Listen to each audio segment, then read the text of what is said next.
Keramat 4 itu langsung ngadepnya ke laut, berhadapan langsung ke laut selatan.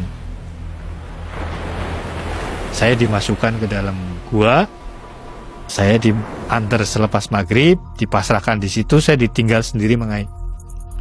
Malam ketiga datang putri itu 3 lagi Mangai. Itu memang gak lama, terbang, terus cek di hadapan saya Mangai, berubah jadi putri beneran.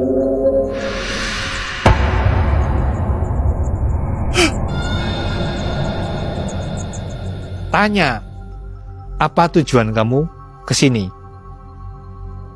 Karena saya sudah dikasih tahu sama juru kuncinya bahwasanya saya ke situ mau melamar. Saya ngomong, saya mau melamar putri dari Laut Selatan. Apa persiapan kamu sudah komplit? Saya bilang perlengkapan yang harus saya siapkan udah ada semua. Pakaian perempuan semuanya sudah ada. Ya udah, saya sampaikan ke Ibu Ratu dulu. Berarti di situ saya sudah diterima sebagai tamu. Karena saya udah terlanjur keluar, saya sama juru kunci dianjurkan panggil dari rumah Mangai. Tapi semua perlengkapan perempuan itu harus saya ambil lagi. Tengah malam itu pintu kamar saya pada saya kunci Mangai, kayak dibuka, ceklek gitu. Bukalah pintu kamar saya, terus ditutup lagi, krek. Itu begitu sudah tertutup, saya tungguin, kok nggak ada apa-apa gitu kan. Si perempuan itu udah lagi duduk di tempat tidur Mangai, duduk ngeliatin saya. Itu, oh, kok udah ada di kamar gitu. Saya tanya, kamu siapa? Di situ yang saya masih ingat Mangai itu namanya ada Putri Tunjung Sari. Kata dia, kamu kan manggil saya yang ketemu sama kamu di dalam gua kemarin. Kalau kamu memang mau memberisi saya, nggak apa-apa. Tapi sebelum kalau kita mah akad nikah Mangai, kamu saya bawa dulu menghadap ibu. Malam ketiganya datang Mangai, itu agak cepet, baru lewat jam 12 malam lah, kurang lebihnya udah datang. Saya panggil langsung datang. Sama itu datangnya seperti orang buka pintu. Dengar suara pintu dibuka, terus saya tungguin, sudah ada di tempat tidur. Dia langsung tanya, kamu udah siap saya bawa? Kamu udah siap saya bawa? Saya tanya balik, kalau kamu mau bawa saya, kapan saya akan dikembaliin? Besok pagi kamu udah di sini lagi. Ya udah, kalau memang begitu. Saya dibawa Mangai. Saya melihat badan saya tidur di tempat tidur itu. Tapi saya pergi, dibawa terbang sama dia.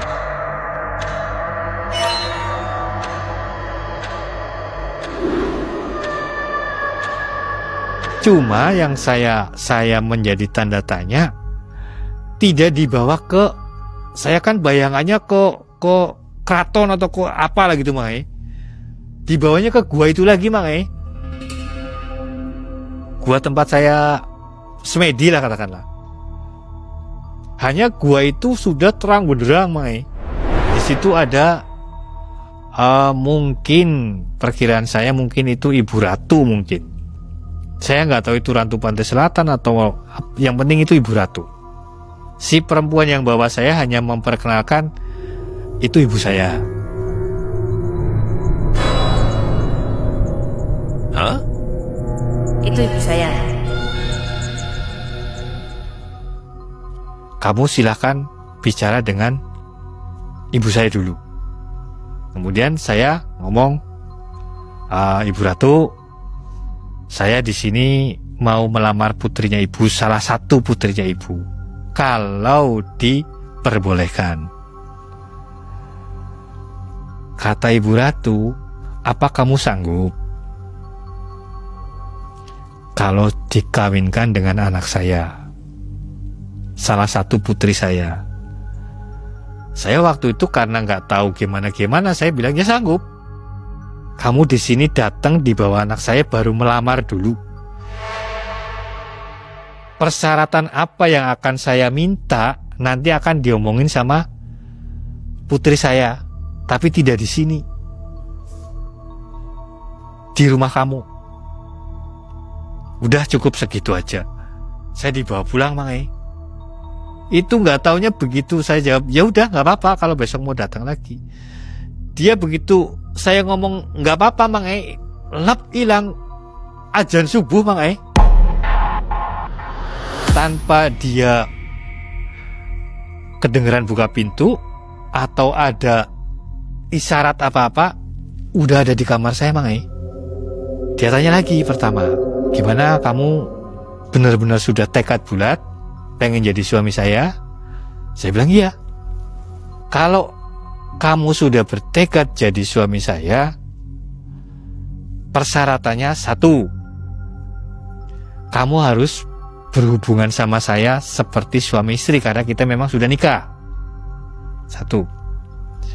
Kedua, setiap kita selesai berhubungan itu nanti ada tanda di tubuh saya. Ketiga, sampai pada akhirnya saya nanti akan hamil. Saya akan melahirkan, kemudian kamu akan punya anak dengan saya. Kalau saya sudah berhubungan dengan kamu, apa yang akan saya dapat dari kamu? Kata dia, setiap kita selesai berhubungan sebelum saya pergi, saya akan tanya, kamu pengen apa? Kamu minta apa? Saya akan cukupi kebutuhan kamu. Kamu butuh uang, saya kasih uang. Kamu perlu perhiasan, saya kasih perhiasan. Pokoknya semua apa yang kamu butuhkan saya cukupi. Kamu akan jadi orang yang kaya raya. Asalkan syarat yang saya minta pun kamu penuhin.